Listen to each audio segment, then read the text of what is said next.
Win for Angela Chalmers in a fast time, and indeed the performances throughout the day have confirmed that this new track in Charlotte is very fast indeed.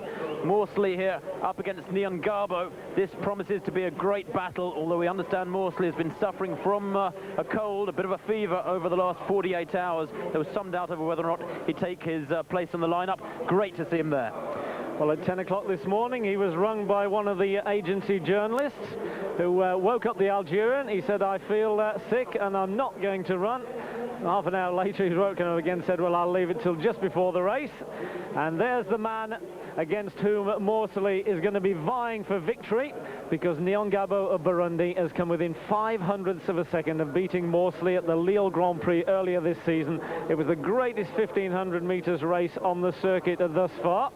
And there's a former world champion, Abdi Bili Abdi of Somalia, who's going to join in there. There's a double European Cup winner from last year, Andrei Bulkovski.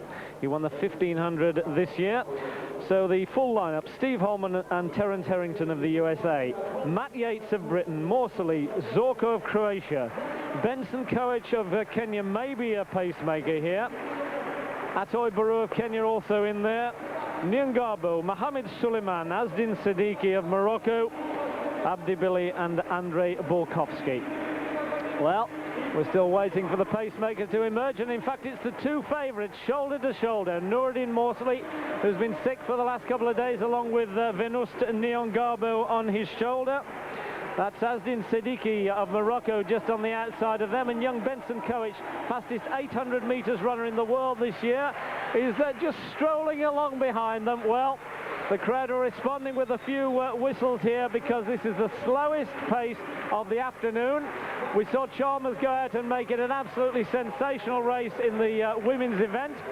And I suspect that Benson Koech on the curb there might be trying to get through to make the pace for these guys. But it's reminiscent, Tim, isn't it, of that race at Crystal Palace about a decade ago between Steve Cram and Steve Ovett, where they dawdled along at the back just watching each other until they decided the pacemakers were too far ahead. Well, that's right. No pacemaker here, though. Morsley will be pleased about this pace pad. I'm very surprised that Nyongabo or anybody else hasn't taken advantage of his illness and tried to push this pace on through 400 metres slower than the women there. And Morsley, who will undoubtedly be able to outkick most of this field, if not all of them, will be very, very pleased that it's not asking too much of him this race. It'll turn into a 400 metres race unless Nyongabo kicks in pretty soon. Yes, I think he'll have to, Tim. It's a very good point to make, because remembering that 5,000 metres where Morsley ran 13 minutes and 3 seconds, he did his last quarter, his last 400 metres in 51.93 seconds. However, Venus Nyongabo of Burundi, with 2 laps to go, is marginally in the lead. Benson Koech, the fastest 800 metres runner in the world, the Kenyan, is on the curb. Morsley has dropped back a stride or two. Remember that tremendous race in the Lille Grand Prix when Morsley did 3:30.61, and Nyongabo really surprised the Algerian when he ran at 3:30.66. Look at that lap time, goodness me.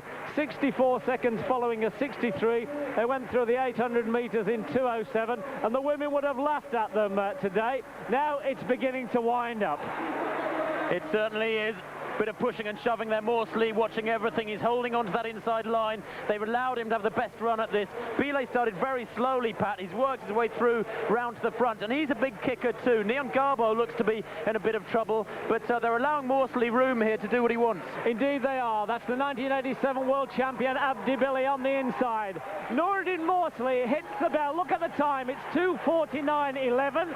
You're going to compute and see exactly what happens at the end. Mohamed Suleiman, the World Championship bronze medalist, has come through into third place, but Morsley leads. He's been sick this week. He almost didn't turn out and run here, but run he has. He only needs to win this race to win the overall prize in the Grand Prix. Nyongabo's got to do 3:31.64 to win the overall. Well, Morsley's ensured he is not going to do that, and it looks as if the Algerian is going to ensure that Nyongabo is not going to win at all. There's about 4 metres in it at the moment. Morsley leads. Nyongabo, Bili, Yates, and the rest are all back there, but Noureddin Morsley has got up off his sickbed, and he's come and he's beat Venus Nyongabo by 7 metres in 3:40.90 seconds. The Burundian is second. Abdibilla, the 87 world champion, is third. But yet another great victory for Noureddin Morsali. And Tim, what sort of time did he do on his last lap? Well, I was actually timing his last 800, Pat, and I thought it'd be rather tasty, and it was. It was almost exactly 150 there for Morsali, and it all came over the final lap. That last lap, I'm sure, will turn out to be about 51 seconds when we see the statistics. Morsali there, given that race by Neon Garbo, and I really think the Burundian there showing his naivety and inexperience.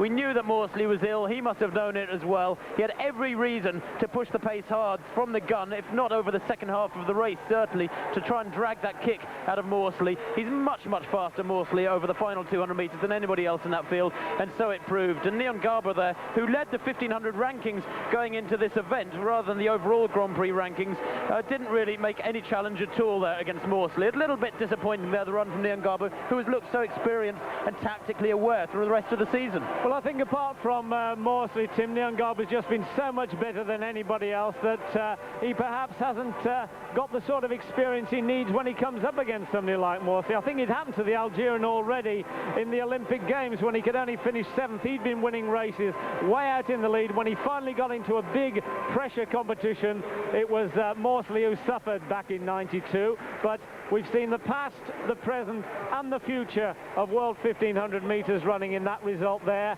The present is Morsali, of course, the past is Abdibilla, and the future is Venus Neon Garbo. But for the time being, the World 1500 mile and 3,000 metres record holder, Noureddin Morsali of Algeria, wins with a 51-second last lap.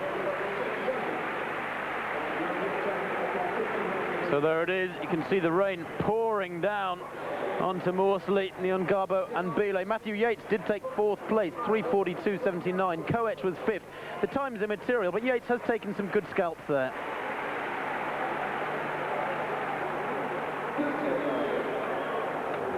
So as the Parisian youth salutes Noureddin Morsali of Algeria.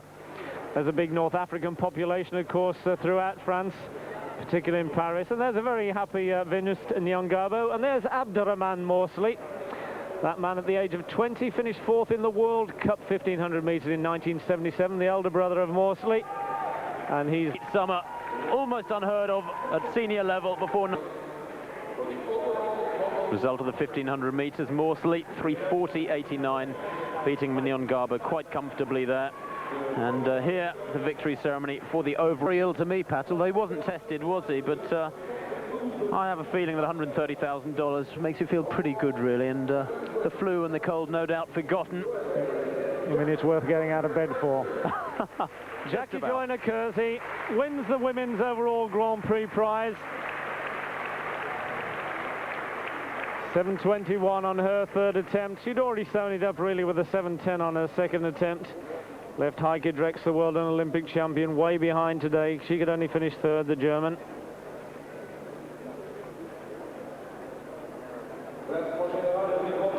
As you can see, Svetla Dimitrova and Sonia O'Sullivan, they all finished on the same number of points, but it was the level of competition today that decided. Her performance, her 7:21, was better than Dimitrova's or O'Sullivan's performances.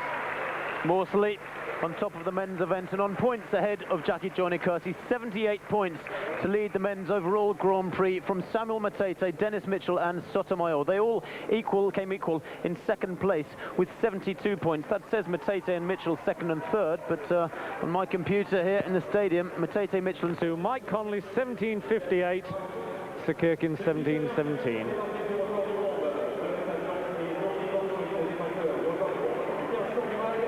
Well, Morsali, incidentally, if you're interested, does speak quite good English. Back in early...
Sénégal et de la Péri. Nous vous donnons la suite du programme. En deuxième position, l'athlète sera honoré selon la de la jeunesse. Maintenant, place au chef du chœur sénégalais, Julien Juga et sa chorale.